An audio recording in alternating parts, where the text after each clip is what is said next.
Bonjour à tous et à toute internet de Sardanap pour une nouvelle vidéo. Aujourd'hui on se retrouve sur Minecraft pour la dernière partie de comment faire des portes automatiques.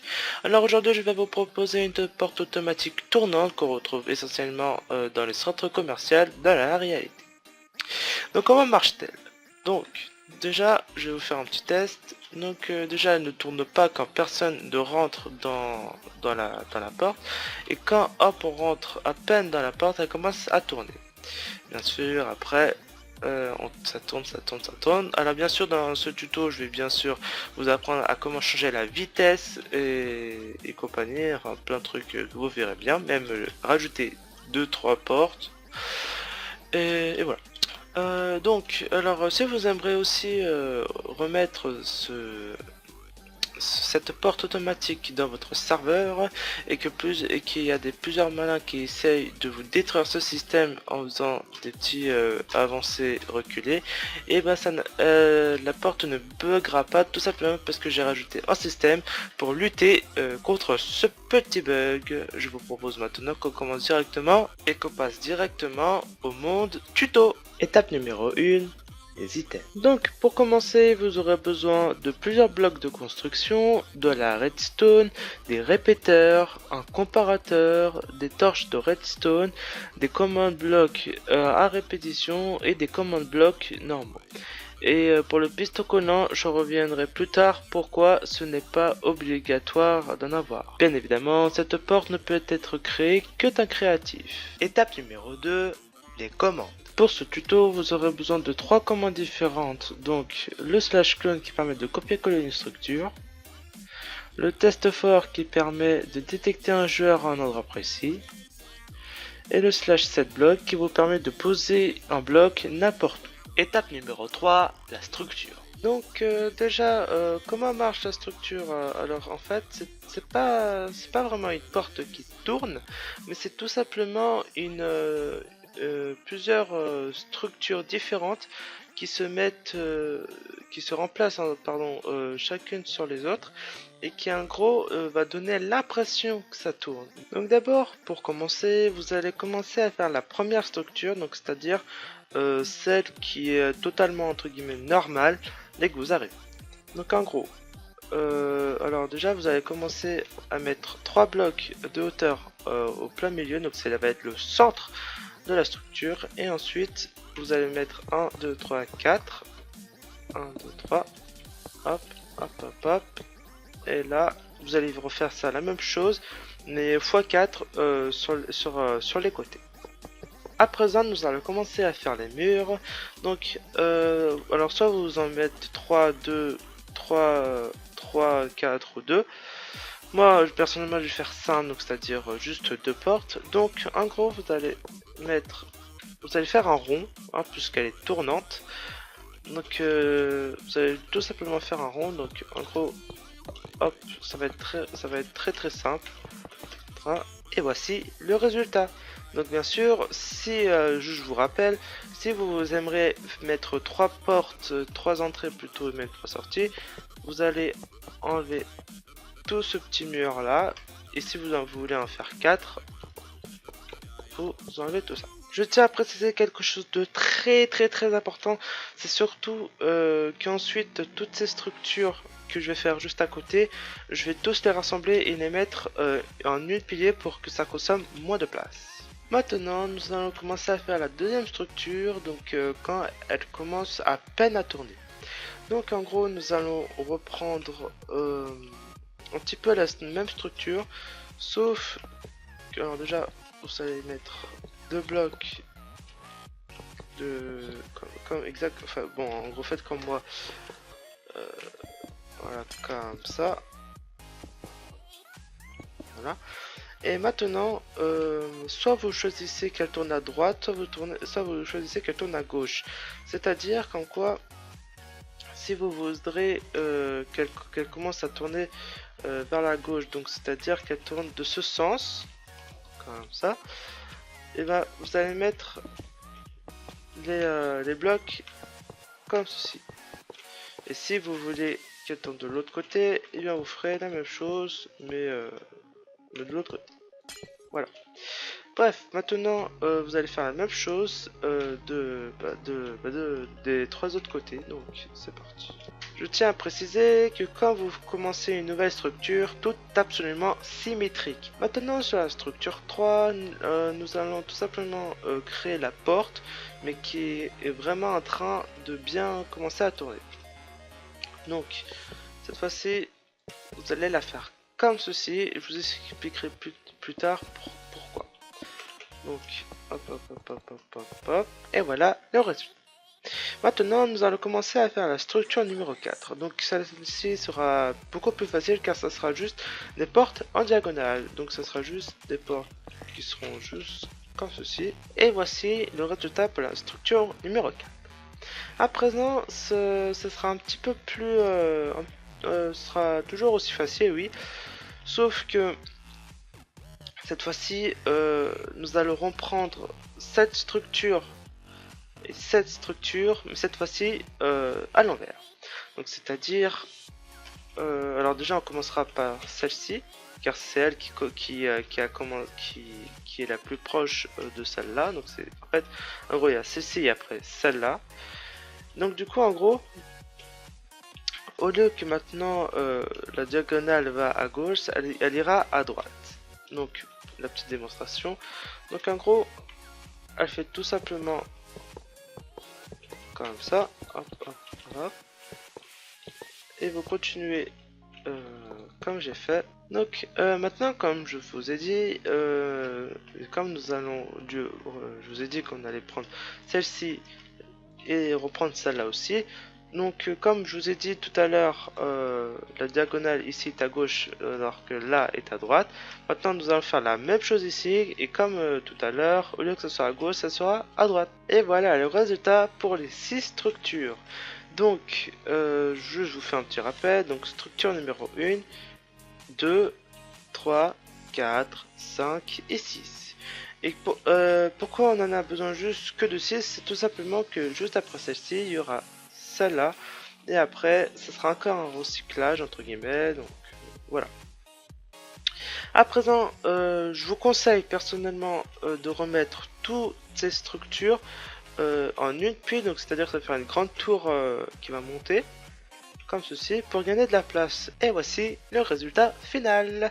Alors bien évidemment, avant de passer à l'étape suivante qui est le système Redstone, je tiens aussi à vous préciser comme quoi bien sûr vous n'êtes pas obligé de bien faire comme moi, mais bien sûr vous pourrez un petit peu modifier un petit peu comme vous voulez. Aussi avant de commencer le système Redstone, je vous avais dit comme quoi j'avais fait un truc plutôt diagonal avec des blocs supplémentaires. Quand nous allons créer le système Redstone, en fait, en gros, il va avoir un gros trou où en gros ça va tourner, sauf que ça va pas tourner aussi sur là où on y était. Donc en gros, ça va faire comme ça et après comme ça, genre. Vous voyez ce que je veux dire? Donc du coup, c'est mieux que toute la surface de la porte touche au moins le sol. Et donc pour savoir plus rapidement si votre structure touche entièrement le sol ou non, et bien vous regardez comme ceci.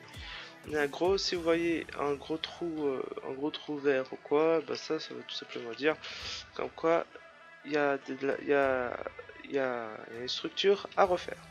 Bref, maintenant nous allons commencer l'étape suivante. Étape numéro 4, l'entrée. À présent, pour l'entrée, nous allons d'abord commencer donc à faire votre propre entrée. Donc vous allez la faire n'importe comment. Voilà, comme ceci. Alors je tiens aussi à vous préciser quelque chose d'extrêmement important. Quand nous allons faire utiliser le slash clone pour copier-coller toutes les structures chacune, je tiens à vous préciser que nous allons prendre d'ici, là où il y a le bloc en diamant, jusqu'ici. Donc c'est à dire que si vous aimeriez mettre une décoration ici, par exemple là, et ben elle va disparaître tout simplement parce que l'air est considéré comme un bloc entier. Donc du coup vous serez obligé d'enlever les petits blocs qui se trouvent ici. Donc c'est à dire que si, imaginons là il y a une porte, là il y a la petite porte, et que là vous avez mis par exemple un cactus, très bien, et ben en fait ce cactus va totalement disparaître. Donc en gros, si vous aimeriez mettre des décorations autour, il faudra en mettre exactement au même niveau de la structure en question. Donc c'est à dire que si vous aimeriez avoir un pot de fleurs ici, donc comme je vous ai dit, il disparaîtra lorsqu'on construira le système redstone. Donc ce qu'il faudra faire, c'est qu'il faudra mettre comme ça, des pots de fleurs comme ça. Alors par contre, malheureusement là je viens de remarquer les pots de fleurs ça ne marche pas. Et bien sûr vous pourrez utiliser d'autres petits items, ou bien tout simplement comme je sais pas si vous le savez, mais il y a la commande set block. Si vous le faites en l'air avec n'importe quelle structure, et ben la structure restera en lévitation. Juste pour faire une petite démonstration, voici comment vous devriez faire pour qu'ensuite toute la structure, toutes les petites décorations que vous aimeriez mettre autour, voici comment il faudra procéder afin de les mettre ici. Donc aussi, donc comment ça marche? En gros, vous recherchez le nom de l'item, donc par exemple le pot de fleurs, et vous allez le mettre comme ceci, exactement à l'endroit que vous voulez. Et bien sûr, vérifiez bien la surface. Donc là, c'est à dire que quand il va spawner exactement du pot de fleurs jusqu'à l'autre côté. Voilà. Alors bien sûr, là j'en ai mis que 2, mais il faudrait bien sûr en mettre 4 autres, afin que ça soit entre guillemets pour toujours. Donc j'ai fait une décoration très simple. En fait, j'ai juste changé la couleur du sol qui sera ici là. Et donc voilà. Donc maintenant nous allons passer à la prochaine étape. Étape numéro 5, le système redstone. Donc pour commencer, vous allez d'abord poser un premier command bloc à répétition. Donc dans ce command bloc à répétition, vous allez commencer à mettre un slash test for. Donc comme je vous ai dit, un slash test for c'est pour détecter un joueur. Donc nous allons d'abord l'alimenter. Donc en gros, pas l'alimenter, mettre les coordonnées parfaites. Donc en gros, vous allez vous mettre au milieu de la structure. Et vous allez ensuite compter jusqu'au mur. Donc c'est à dire que là, on est au milieu là, et du coup on va faire 1, 2, 3, 4, 5. Donc, bien sûr, maintenant qu'on sait que le rayon sera de 5, il faut bien évidemment prendre les coordonnées afin de bien dire au command block, c'est bien ici qu'on veut commencer. Donc commencer par un @e, donc soit un @e soit un @a. Donc c'est @e, c'est à dire que s'il y a des vaches qui apparaissent dans cette zone plutôt, la porte fonctionnera. Ou bien si vous voulez que ce soit juste des joueurs, il faudra faire un @a. Donc ensuite, après ce @a, vous allez mettre x égale moins 60. Donc c'est exactement ce que vous avez écrit en bas. Voilà. Donc maintenant pour tester ce command block, faites bien attention que le slash game rule command block output, en gros cette commande ça vous permet de dire soit il vous dit les détails de la commande, soit il vous dit tout juste absolument rien dans le chat. Donc là, comme vous l'avez vu, il est false, donc ça veut dire que si je rentre dans la zone, il va absolument rien dire. C'est pour ça qu'il faudrait le mettre en true pour qu'il dise Nathanael a été trouvé. Voilà. Ensuite, pour continuer ce tuto, donc vous allez mettre un comparateur, ensuite un bloc quelconque, une torche de redstone, un petit peu de redstone, encore un bloc et encore un petit peu de torche de redstone. Voilà. Donc ensuite, vous allez mettre un petit peu de redstone ici, puis vous allez mettre des répéteurs afin de régler le temps de changement de la porte. Donc là, ensuite là vous allez mettre un command block qui contiendra la commande slash clone. Et voilà. Une fois que vous avez mis tous vos command blocks, nous allons maintenant commencer à prendre les coordonnées de chaque structure. Donc ça va être facile tout simplement car ils sont tous empilés. Donc ce qui changera, ça sera juste les coordonnées en Y. Donc d'abord pour commencer, vous allez d'abord vous mettre ici, donc là où j'ai creusé puis remis. Donc hop là, puis vous allez reprendre les coordonnées actuelles. Donc voilà, puis vous allez prendre les mêmes sauf à l'opposé et avec 2 blocs de hauteur pour bien sûr prendre la totalité de la porte. Donc du coup ici ça sera. Ensuite avant de commencer à mettre la commande, faites très attention, très attention, comme quoi où la porte va atterrir. Donc, ce que vous allez faire pour éviter cette catastrophe, vous allez vous mettre à un endroit plutôt paumé, puis vous allez remettre vous allez faire un slash clone, ensuite moins 155. Donc du coup, vous allez remettre les coordonnées que vous avez tapées, puis le remettre. Puis vous allez faire 3 petites vagues pour dire de les mettre sur vous.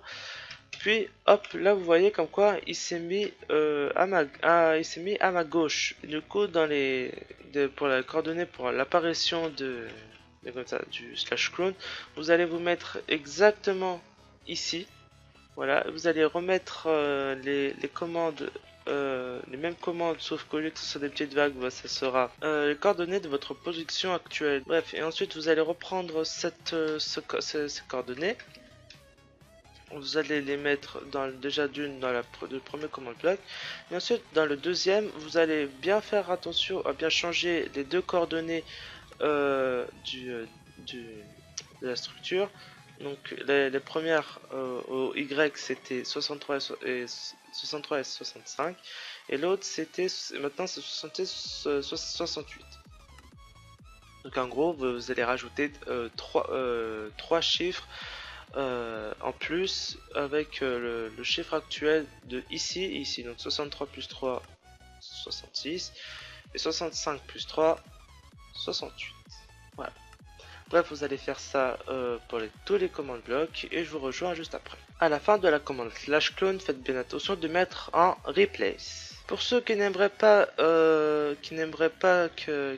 a besoin qu'on rentre dans la zone pour que la porte se mette à tourner, vous allez juste avoir besoin de ces 6 commandes blocs que vous allez les relier chacun à eux. Puis vous allez prendre le premier command bloc et hop, vous allez faire une répétition. Et en gros, maintenant, la porte tourne tout seul. Pour régler la vitesse, vous n'avez plus qu'à changer juste l'emplacement des répéteurs, puis recommencer le système. Et voici que ça, comme vous voyez, ça va plus vite. Maintenant, revenons à ceux qui n'ont pas vraiment les moyens de laisser le, la porte tourner à l'infini pour un problème de connexion ou un serveur pas assez puissant. Donc, ce que vous allez faire, vous allez bien évidemment laisser ce que j'avais mis au début. Puis, ce que vous allez faire, c'est que vous allez maintenant mettre de la redstone, puis rajouter un piston collant, puis mettre un bloc de diamant. En gros, au plein milieu du système redstone au niveau des command blocks, donc là il y a 1, 2, 3, 1, 2, 3, donc je vais prendre ici. Vous allez prendre le même nombre qu'il y a de répéteurs ici, donc là c'est à dire il y en a 3 au niveau 4, donc 1, 2, 3, attendez. Alors pardon, il faudrait qu'il soit ouvert, comme ceci. Voilà, et ensuite quand il détectera quelqu'un, hop, il s'ouvrira, il tournera à l'infini, et quand il n'y aura plus personne dans la zone, pop, il se fermera et il terminera juste cette dernière boucle de commande, puis il s'arrêtera. Suite à ça, je viens de me rendre compte que je n'avais pas encore la place, donc ce que vous allez faire, c'est que vous allez prendre tout ça de la torche de redstone éteinte jusqu'au command bloc de répétition, vous allez juste décaler tout de un bloc vers la gauche. Bref, ensuite vous allez tout reconnecter, voilà et tout. Donc du coup là, hop, je mets la redstone, voilà. Et là, maintenant, vous allez rajouter un command block ici. Et en gros, vous allez remettre un autre command block ici. Et en gros, dans ce command block, vous allez couper l'alimentation qui réunit ce command block que je viens d'ajouter et le circuit entier. Donc c'est-à-dire que vous allez vous mettre juste ici et vous allez mettre la commande là où vous vous situez. Ensuite vous allez reprendre la commande, puis vous allez la copier ici et vous allez mettre redstone wire à la fin au lieu de R. Voilà. Donc maintenant le système est prêt, donc je vous propose une petite démonstration. Donc j'ai activé le système. Donc là maintenant si je rentre, hop, ça tourne, ça tourne, ça tourne, ça tourne, ça tourne, parce que je ne suis pas barré. Ça continue à tourner, ça continue. Ici je me casse, il va terminer sa dernière session de commande et hop, il s'arrête exactement ici. Donc et là bon bah vous avez terminé votre porte. Après bien sûr vous pouvez continuer à mettre des décorations comme je vous ai fait tout à l'heure, etc., etc. Donc juste pour faire une petite démonstration pour vous, si vous êtes un peu dans la galère, vous allez tout simplement faire en slash set block alors sur vous par contre, voilà, vous allez écrire flower pot, voilà, puis vous allez le refaire pour ici commande, hop là, non, je suis trompé, hop là, voilà. Et là maintenant si je me mets ici, alors j'ai mis un arrobas e donc ça marche, donc et là vous voyez qu'il réapparaît à chaque fois, donc il n'y aura plus de problème pour quoi que ce soit. Voilà. Donc bien sûr, il faudra bien sûr les rajouter encore une fois, etc., etc. Bref, vous avez maintenant terminé votre circuit, donc c'est plutôt un circuit assez simple personnellement, et voilà. Donc voilà, c'est la fin de cette vidéo, j'espère qu'elle vous aura plu. Lâchez un petit commentaire si vous avez encore des questions, dites-moi encore si vous avez encore des problèmes sur ce petit système redstone. Abonnez-vous pour plus de vidéos et pour plus de tutos, et moi je vous dis à la prochaine pour une nouvelle vidéo. Ciao!